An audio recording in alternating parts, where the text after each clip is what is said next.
Hi friends, వర్షాకాలమో ఎండాకాలమో కూడా అర్థం కావట్లేదు. భీమవరంలో అయితే వర్షం దంచి పడుతుంది. చూడొచ్చు మీరు ఇక్కడ.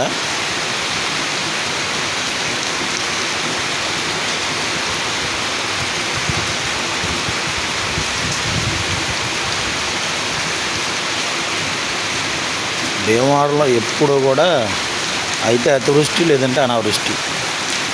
వర్షం వచ్చిందంటే మామూలుగా అది బీభత్సంగా వస్తుంది. అలాగే ఎండలు వేసినా కూడా బీభత్సంగా వేస్తాయి. మరి ఇక్కడ చూడొచ్చు, వర్షం మామూలుగా అట్లా బీభత్సంగా వస్తుంది.